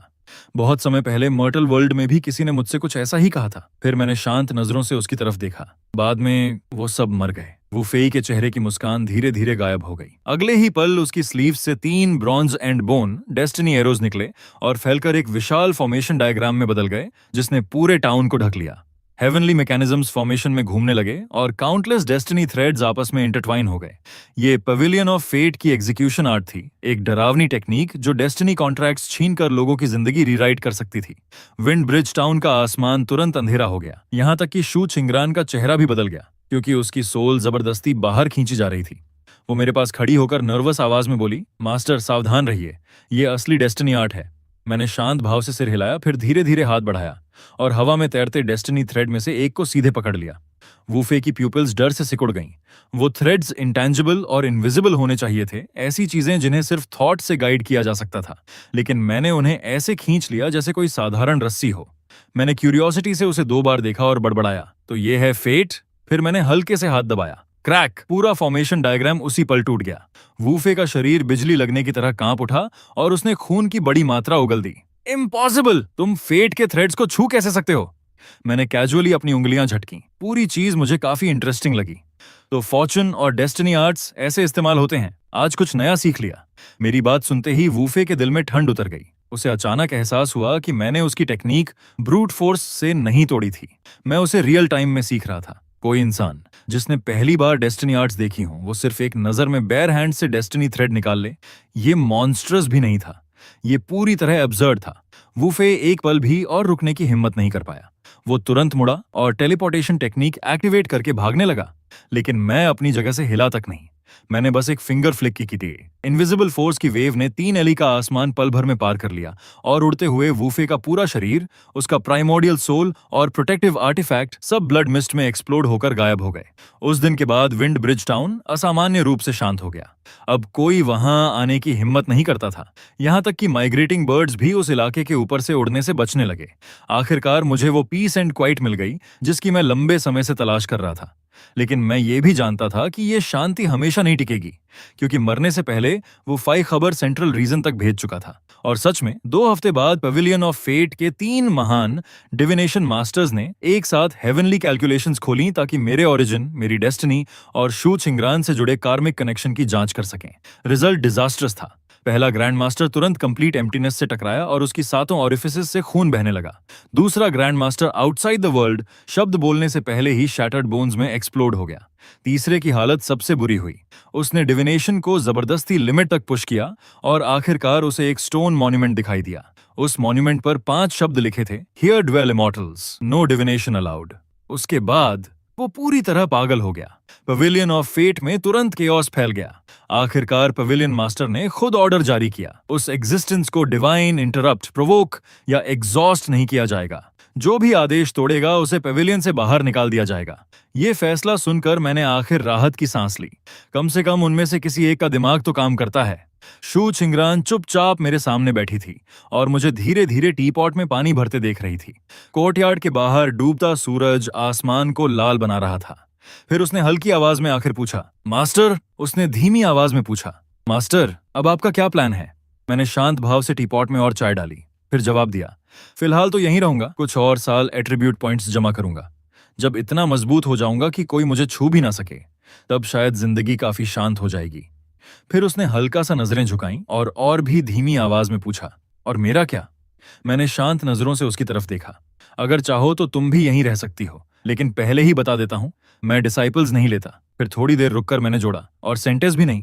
शू छिंगरान कुछ पल ब्लिंक करती रही। तो आखिर आप लेते क्या हैं? मैंने काफी गंभीरता से सोचा, फिर ईमानदारी से जवाब दिया, जो लोग फ्री में खाना खाते हैं उन्हें रखना इम्पॉसिबल नहीं है। शू छिंगरान कुछ पल के लिए फ्रीज हो गई, फिर अचानक धीरे से हंस पड़ी। स्पिरिट रेल्म बॉर्डरलैंड्स में आने के बाद वो पहली बार इतनी बेफिक्र होकर हंसी थी। ज्यादा समय नहीं बीता कि फेंगचाओ टाउन में नई अफवाह फैल गई। सुना तुमने? टाउन चीफ के साथ रहने वाली सफेद कपड़ों वाली महिला की बैकग्राउंड बहुत टेरिफाइंग है, लेकिन उसके सामने वो बिल्कुल शांत छोटी पत्नी की तरह बिहेव करती है। जिस समय मैंने ये रूमर टी पीते हुए सुना, लगभग मेरे मुंह से चाय बाहर निकल गई। शुरुआत में मैंने सोचा कि ठीक से एक्सप्लेन कर दूं, लेकिन थोड़ी देर सोचने के बाद आलस आ गया। मॉर्टल लोगों की जुबान वैसे भी कभी नहीं रुकती। उन्हें ये सोचने देना कि मैं किसी लेट रोमांटिक ब्लूम से गुजर रहा हूं, ऑनेस्टली उससे कम ट्रबलसम था कि वो मुझे एंशिएंट बॉडी कल्टिवेटिंग मॉन्स्टर समझें। कम से कम वो कम डरावना लगता था। स्पिरिट रेल्म बॉर्डरलैंड्स में मेरे 10वें साल तक मेरी स्ट्रेंथ 55 पॉइंट्स, एंड्योरेंस 25 पॉइंट्स और माना 5 पॉइंट्स तक पहुंच चुकी थी। मेरी डिवाइन सेंस अब 10,000 ली तक फैल सकती थी और मेरा फिजिकल बॉडी ऐसे स्तर पर पहुंच चुका था जिसे ऑनेस्टली मैं खुद भी डिफाइन नहीं कर सकता था। एक रात कोर्टयार्ड में पंचेस ट्रेन करते समय मैंने कैजुअली आसमान की तरफ एक स्ट्राइक मारी। रिजल्ट, 10,000 ली दूर गुजर रहा एस्टेरॉयड मेरे डिस्टेंट पंच की शॉकवेव से उसी पल एक्सप्लोड हो गया। मैंने आसमान में खिलते हुए उस विशाल फायरबॉल को घूरा और कुछ देर डीप थॉट में चला गया। डैम, मैं फिर से बहुत ज्यादा स्ट्रांग होता जा रहा हूं, है ना? शू छिंगरान हवा के बीच चुपचाप खड़ी मुझे देख रही थी। मास्टर, आपको ऐसी बातें कहते सुनकर सच में लोगों का मन करता है कि आपको मार दें। मैंने उसकी बात पर गंभीरता से सोचा, फिर ईमानदारी से सिर हिलाया। सच में तो मैं कोशिश करूंगा कि ये बातें कम कहूं, लेकिन मैं थोड़ी सी पीस एंजॉय भी नहीं कर पाया था कि सेंट्रल प्रोविंस से और भी बड़ी खबर पूरे नेदर रेल्म में फैल गई। एंशिएंट हेवनली केव तय समय से पहले प्रकट हो चुका था और उसके गेट्स खोलने वाली कीज में से एक शू छिंगरान की हेवनली डेस्टिनी थी। उसी समय pavilion on fate, great imperial sanctuary, mountain on 10,000 demons और इन्फिनिट सोर्ड सेक्ट ने जॉइंटली पब्लिक डिक्री जारी किया। जो भी शू छिंगरान और वू सुई की लोकेशन बताएगा उसे सुप्रीम ग्रेड आर्टिफैक्ट मिलेगा और जो हमें पकड़ कर लाएगा उसे पूरे प्रोविंस जितना टेरिटरी रिवॉर्ड में मिलेगा। अगले ही पल पूरा नेदर रेल्म मैडनेस में डूब गया। मैं काफी देर तक टाउन के बाहर लगे बाउंटी नोटिस को चुपचाप घूरता रहा, फिर हेल्पलेस एक्सप्रेशन के साथ शू छिंगरन की तरफ मुड़ा। देखा, मैंने पहले ही कहा था, प्रोटैगनिस्ट टाइप लोगों के साथ जुड़ने का मतलब है जिंदगी भर एंडलेस ट्रबल। शू छिंगरन ने हल्का सा होंठ काटा और धीमी आवाज में पूछा, तो अब हम क्या करेंगे?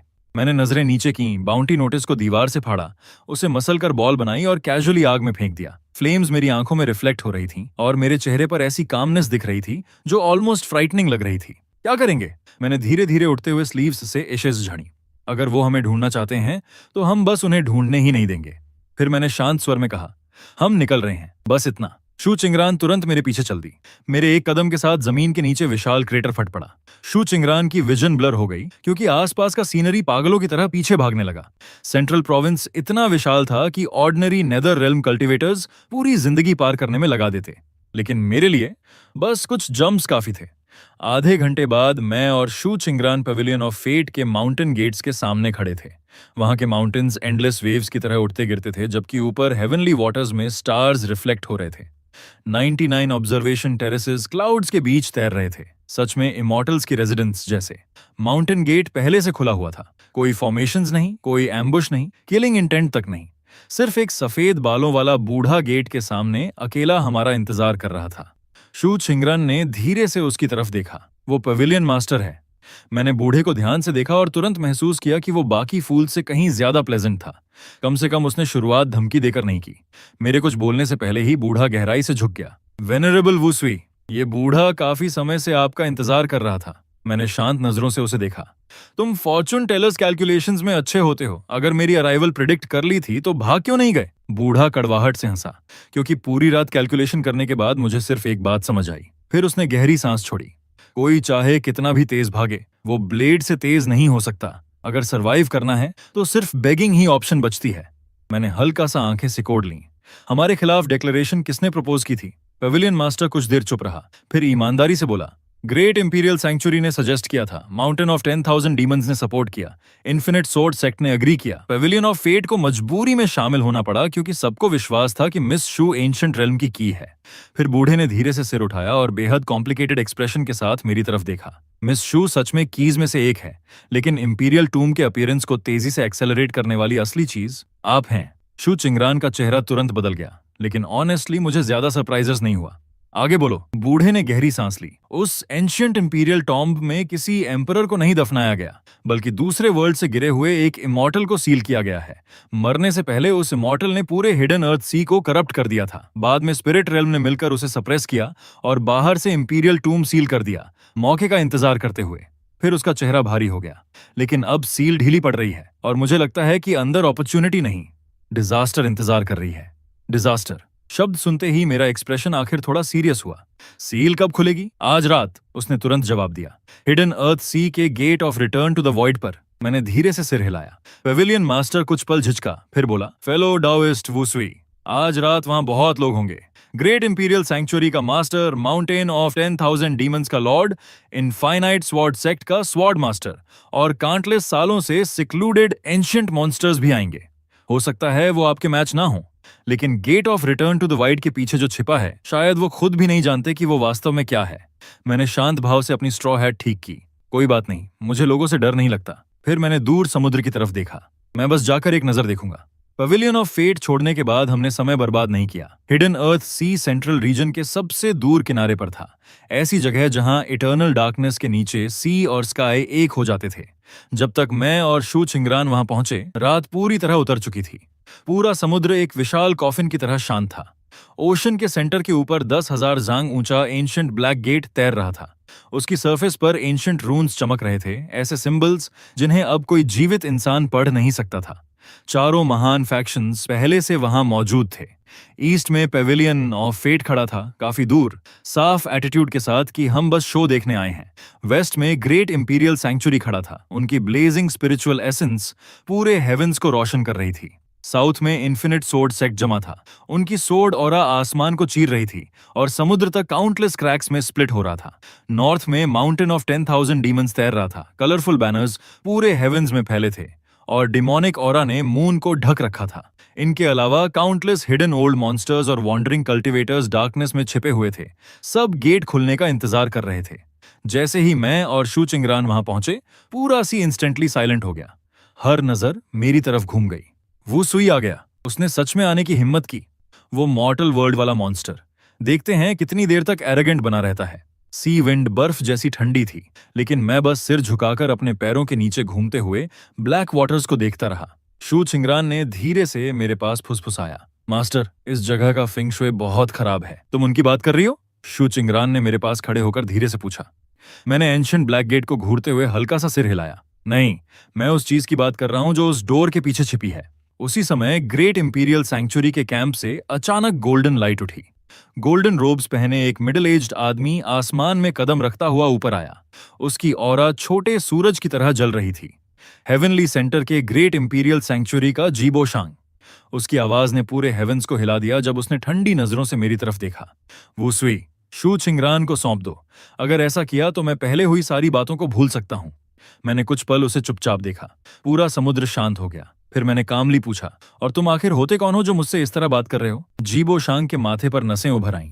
वुसुई, क्या तुम सच में यहां मौजूद हर इंसान के एनिमी बनना चाहते हो? मैंने उसके सवाल पर काफी गंभीरता से कुछ सेकंड सोचा, फिर धीरे से सिर हिलाया। ओरिजिनली मैं सिर्फ तुम लोगों से पीसफुली बात करना चाहता था।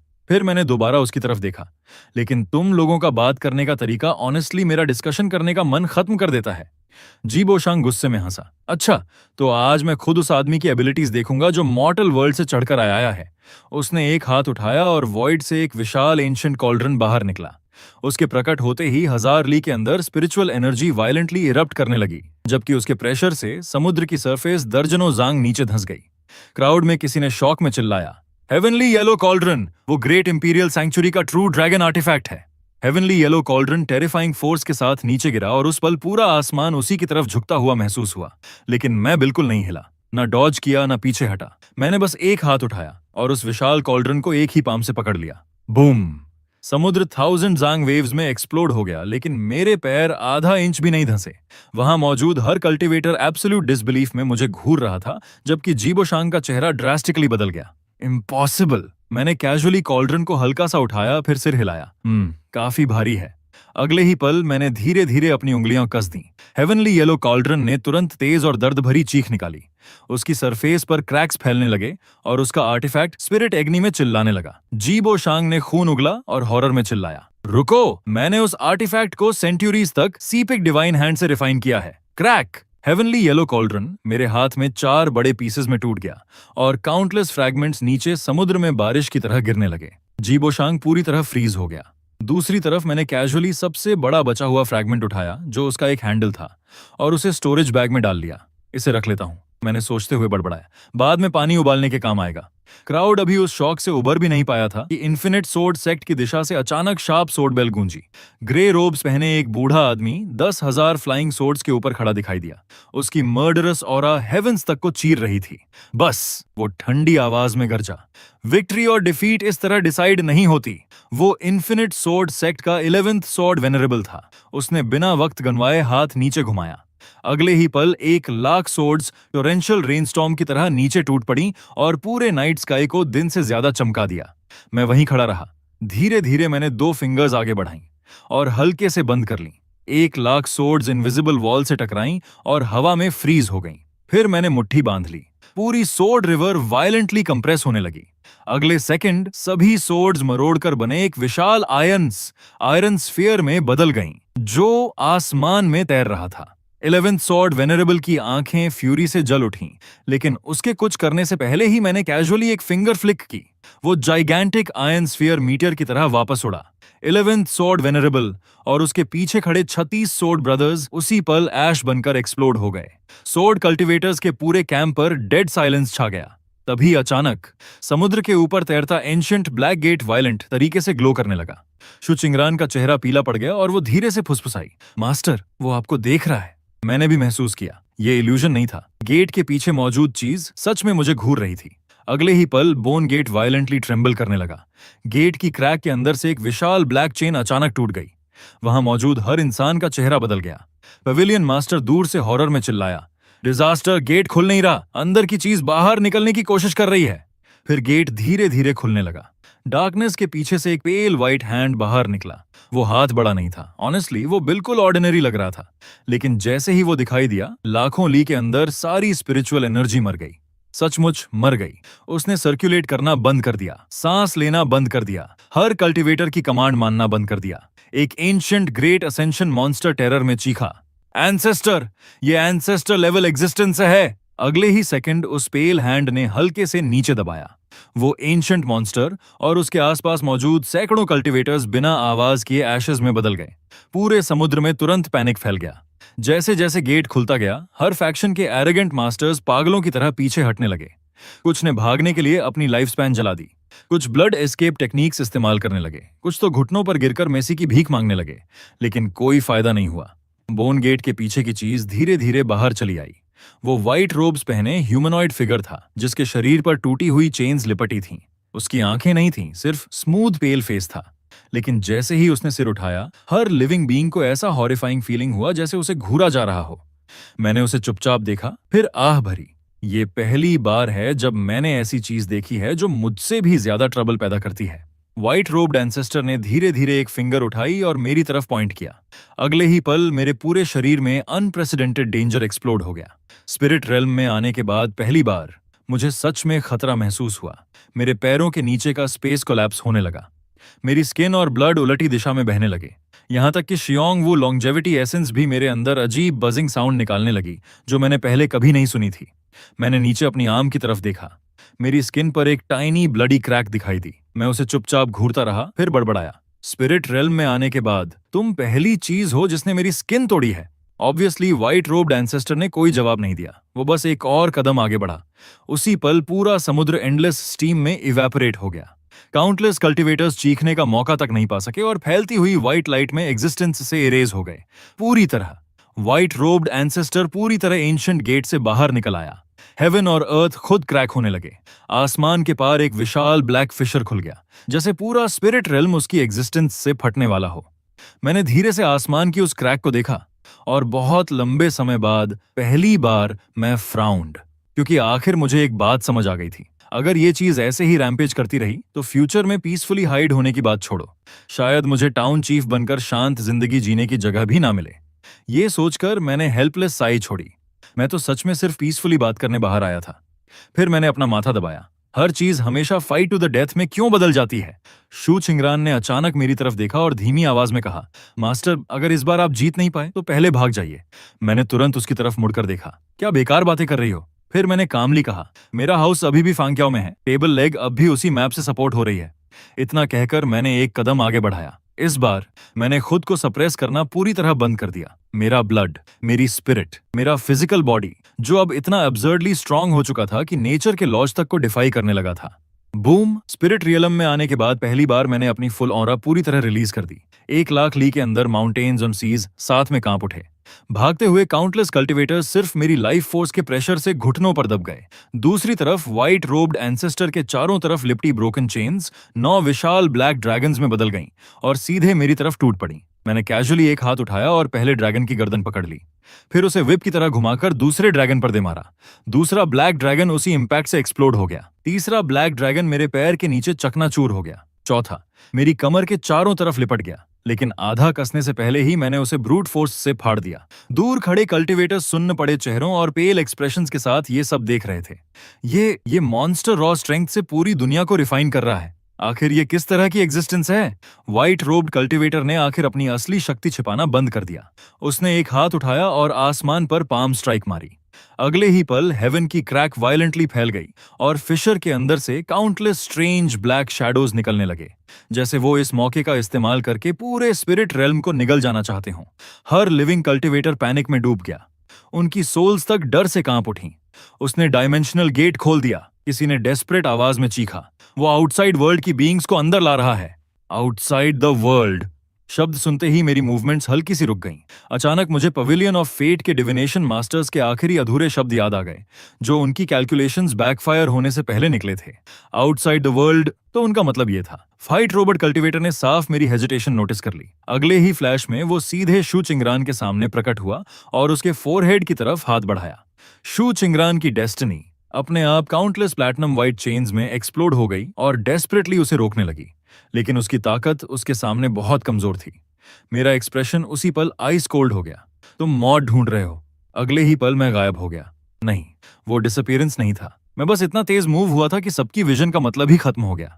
जब मैं दोबारा दिखाई दिया, मैं पहले ही व्हाइट रोब्ड कल्टिवेटर के पीछे खड़ा था और मेरा दायां हाथ उसकी चेस्ट के आर पार जा चुका था। पूरी दुनिया पर साइलेंस छा गया।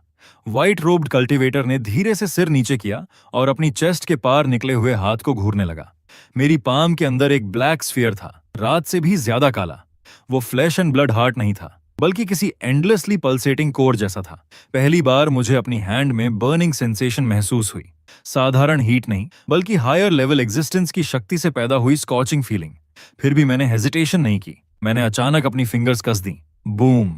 ब्लैक स्फीयर उसी पल एक्सप्लोड हो गया। व्हाइट रोबर्ट कल्टिवेटर का पूरा शरीर वायलेंटली कांप उठा, जैसे उसकी सारी सपोर्ट अचानक खींच ली गई हो। उसके चारों तरफ की इमॉर्टल लाइट तेजी से फेड होने लगी, लेकिन वो तुरंत नहीं मरा। इसके बजाय उसके स्मूथ पेल फेस के बीच में धीरे धीरे एक दरार खुली, जैसे होंठ अलग हो रहे हों। फिर एक बेहद शार्प वॉइस सीधे मेरे माइंड के अंदर गूंजी, तो ये तुम हो? मेरी आंखें हल्की सिकुड़ गईं। तुम मुझे जानते हो? नहीं, आवाज टूटे हुए फ्रैगमेंट्स में बोली, लेकिन तुम्हारे जैसे और भी हैं। उसका शरीर तेजी से कोलैप्स होने लगा।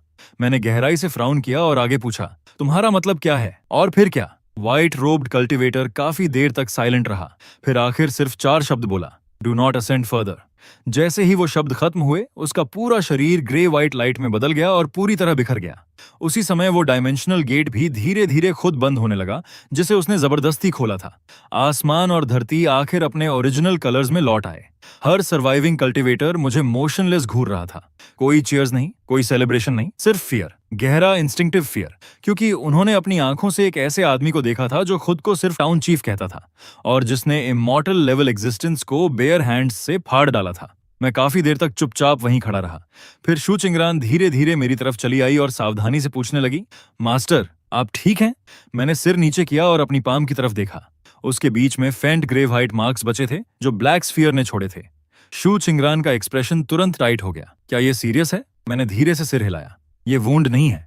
फिर मैंने हेल्पलेस साई छोड़ी। बस अब ट्रबल और भी बड़ा हो गया है। शू चिंगरान ब्लैंक एक्सप्रेशन के साथ मुझे देखती रह गई। ऐसे समय में भी आप अभी तक ट्रबल के बारे में सोच रहे हैं? लेकिन तभी आधे खुले एंशंट गेट के अंदर गहराई में फेंट लाइट फ्लिकर हुई। मैंने तुरंत अपनी डिवाइन सेंस आगे फैलाई और मेरा एक्सप्रेशन हल्का सा बदल गया। अंदर अभी भी कुछ है? शू चिंगरान ने भी गेट की तरफ देखा और धीरे से पूछा, क्या हमें अंदर जाना चाहिए? मैं बहुत देर तक साइलेंट रहा। ओरिजिनली मेरा अंदर जाने का कोई इरादा नहीं था, लेकिन उस इमॉर्टल लेवल एग्जिस्टेंस की मरने से पहले छोड़ी गई आखिरी वार्निंग को इग्नोर करना इम्पॉसिबल था, खासकर मेरे जैसे इंसान के लिए। मैंने धीरे से सिर हिलाया। चलो अंदर जाकर देखते हैं, उसके बाद तुरंत निकल जाएंगे। फिर मैं एंशिएंट गेट के अंदर कदम रखकर चला गया, जबकि शु चिंगरान मेरे बिल्कुल पीछे थी। गेट के दूसरी तरफ कोई इमॉर्टल पैराडाइजेस नहीं था, वहां सिर्फ ग्रेव हाइट रुइंस से भरी कोलैप्स्ड वेस्टलैंड थी। यहाँ कोई स्पिरिचुअल एनर्जी नहीं थी, यहाँ तक कि फ्लोइंग टाइम का भी कोई निशान नहीं था। एंडलेस डिब्रीज के बीच सिर्फ एक रुइंड स्टोन टेम्पल अकेला खड़ा था। टेम्पल के एंट्रेंस के सामने एक टूटा हुआ स्टोन मॉन्यूमेंट पड़ा था, लेकिन जिसने मुझे शॉक किया वो मॉन्यूमेंट नहीं था, बल्कि उस पर लिखा हुआ टेक्स्ट था। वहां स्पिरिट रेल्म कैरेक्टर्स नहीं थे, कोई एंशिएंट रून्स नहीं थे, बल्कि उस स्टोन पर ऐसे सिंबल्स लिखे थे जिन्हें मैंने तुरंत पहचान लिया। Simplified Chinese characters. इतने सालों में पहली बार मैं सच में शॉक में फ्रीज हो गया। शु चिंगरान उन वर्ड्स को समझ नहीं सकी, इसलिए उसने धीरे से पूछा, मास्टर, वहां क्या लिखा है? मैं काफी देर तक ब्रोकन मॉन्यूमेंट को चुपचाप घूरता रहा, फिर धीरे धीरे हर वर्ड पढ़ने लगा। अगर तुम ये वर्ड्स पढ़ सकते हो तो इसका मतलब है कि मैं फेल हो गया। मैं तुम्हारी तरह हूं, मैं भी कहीं और से आया हूं, और तुम्हारी तरह मैंने भी टाइम के साथ साथ चलना सीखा। हायर वर्ल्ड कोई इमॉर्टल रेल्म नहीं है, वो हंटिंग ग्राउंड है। असेंशन सिर्फ एक बड़े केज में भेजे जाने से पहले ग्रोथ है। अगर तुम ये पढ़ रहे हो तो इसका मतलब है कि मैं उस ग्रास्प से आजाद नहीं हो पाया। जल्दी में आगे असेंड मत करना, कम से कम तब तक नहीं जब तक तुम एक पंच से हेवेंस तोड़ने लायक स्ट्रांग ना हो जाओ। पेडेस्टल के नीचे मैंने हमारी सेम ओरिजिन वाली एक चीज छोड़ी है, वो किसी दूसरे इंसान के साथ लॉन्जेविटी शेयर कर सकती है। मॉर्टल वर्ल्ड की एक छोटी ट्रेस उन लोगों के लिए जो बाद में आएंगे। मैसेज खत्म करने के बाद मैं बहुत देर तक साइलेंट खड़ा रहा। शु चिंगरान भी बिना मुझे डिस्टर्ब किए चुपचाप मेरे पास खड़ी रही। वो वर्ड्स समझ नहीं पा रही थी, लेकिन फिर भी मेरी आंखों में मौजूद इमोशन साफ देख सकती थी। वो फियर नहीं था, वो उस कामनेस जैसा था जो किसी ऐसे इंसान की ट्रेस मिलने पर आती है जो मेरी तरह था। र्यूंड स्टोन हॉल के अंदर एक छोटा ब्रॉन्जर लैंप लटका हुआ था। उसमें कोई स्पिरिचुअल एनर्जी नहीं थी, सिर्फ ऐसी ऑरा थी जिसकी ओरिजिन बिल्कुल मेरी एग्जिस्टेंस जैसी थी। जैसे ही मैंने उसे छुआ, मैं तुरंत उसका पर्पस समझ गया। वो किसी इंसान को पूरी तरह मेरे जैसा नहीं बना सकता था। ऐसा नहीं कि वो एंडलेस ग्रोथ और इन्फिनिट एक्यूमुलेशन हासिल कर ले, लेकिन वो किसी को मेरे साथ बेहद लंबी लाइफ स्पैन शेयर करने की एबिलिटी दे सकता था। इंस्टिंक्टिवली मैंने अपना सिर शु चिंगरान की तरफ घुमा लिया। जैसे ही उसने मेरी नजर नोटिस की, उसका चेहरा तुरंत कानों तक लाल हो गया। फिर भी उसने धीरे से पूछा, मास्टर, मॉन्यूमेंट पर आखिर लिखा क्या था? मैंने कुछ देर शांत होकर सोचा, फिर जवाब दिया। उसने कहा, अभी आगे असेंड मत करना। शु चिंगरन ने तुरंत सिर हिला दिया, तो मैं भी नहीं जाऊंगी। उसने इतनी जल्दी जवाब दिया जैसे उसे कभी इस बारे में सोचने की जरूरत ही ना पड़ी हो। अचानक मैं हल्का सा मुस्कुराया। ये पूरी जर्नी ओरिजिनली ट्रबल खत्म करने के लिए थी, लेकिन उस ट्रबल के आखिर में मुझे अपने जैसा एक और इंसान मिला जिसने अपने बाद आने वालों के लिए लैंप छोड़ दिया था। र्यूंड वैली छोड़ने से पहले मैंने आखिरी बार ग्रेव हाइट रूइंस की तरफ देखा। फिर मैंने एक पंच मारा, पूरा सील्ड वर्ल्ड ओससप और उसके साथ डायमेंशनल गेट भी पीसेस में टूटकर नथिंगनेस में गायब हो गया। मुझे कोई रिस्क लेने का इरादा नहीं था। अगर वो एंशिएंट एग्जिस्टेंस एक बार बाहर आ चुका था तो कभी ना कभी फिर एस्केप कर सकता था, और जो चीज मेरी पीसफुल लाइफ डिस्ट्रॉय कर सकती थी उसे हमेशा के लिए दफन हो जाना चाहिए था। जब मैं और शु चिंगरन वापस सी ऑफ हिडन अर्थ पहुंचे, तब भी चारों ग्रेट फैक्शंस के मास्टर्स उसी जगह घुटनों पर झुके हुए थे। उनमें से किसी की हिम्मत तक नहीं हुई सिर उठाने की। ऑनेस्टली मुझे उनसे ज्यादा कुछ कहना भी नहीं था। मैंने बस एक सेंटेंस छोड़ा और शु चिंगरान के साथ मुड़कर चल दिया। रास्ते में वो खुद को रोक नहीं पाई और धीरे से हंस पड़ी। उस रात मैं कोर्टयार्ड में बैठकर चुपचाप टी बना रहा था। मैंने छोटा ब्रॉन्ज लैम्प स्टोन टेबल पर रखा, फिर धीरे से उसे शु चिंगरान की तरफ सरका दिया। यहाँ अभी एक चीज बची है, मैंने धीमी आवाज में कहा। ऐसी चीज जो किसी इंसान को बहुत बहुत लंबे समय तक जीने दे सकती है। फिर मैंने हेल्पलेस एक्सप्रेशन के साथ जोड़ा, प्राइस बस इतना है कि फ्यूचर में उसे हर दिन मेरा चेहरा देखना पड़ सकता है। ऑनेस्टली काफी ट्रबलसम लगता है। शु चिंगरान पूरी तरह फ्रीज हो गई। वो उस छोटे ब्रॉन्जस लैंप को घूरती रही और उसकी आंखें धीरे धीरे लाल होने लगीं। 100 साल से ज्यादा, जब वो सिर्फ 10 साल की थी तब से लेकर आज तक, वो इसी पल का इंतजार कर रही थी। इंतजार कि आखिर मैं पहली बार ऐसे फ्यूचर की बात करूं जिसमें वो शामिल हो। उसने तुरंत लैंप को नहीं छुआ। इसके बजाय उसने सीधे मेरी आंखों में देखा और गंभीरता से पूछा, मास्टर, क्या इसे मुझे एक्सेप्ट करना माना जाएगा? मैं काफी देर तक टी कप पकड़े साइलेंट बैठा रहा और कोई जवाब नहीं दिया, लेकिन शु चिंगरान अचानक फिर भी मुस्कुरा दी। फिर उसने धीरे से ब्रॉन्ज लैंप को अपने हाथों में पकड़ लिया। मूनलाइट कोर्टयार्ड पर सॉफ्टली गिर रही थी और उसकी आंखों को इल्यूमिनेट कर रही थी, जैसे उनमें काउंटलेस शैटर्ड स्टार्स छिपे हों। उस रात विंड ब्रिज टाउन में कोई हेवनली ट्रिबुलेशन नहीं हुई, कोई स्ट्रेंज फिनोमिनन नहीं हुआ, कोई अर्थ शैटरिंग मिरेकल नहीं हुआ। वहां सिर्फ एक छोटा लैंप था जो कोर्टयार्ड में चुपचाप जल रहा था, और वो लैंप पूरी रात जलता रहा। कई साल बाद भी स्पिरिट रेल्म के लोग सी ऑफ हिडन अर्थ की बैटल के बारे में बातें करते रहे, उस स्ट्रेंज मैन के बारे में जिसने इमॉर्टल वाइटैलिटी तोड़ दी और एंशंट बीइंग्स को बेयर हैंड से फाड़ डाला।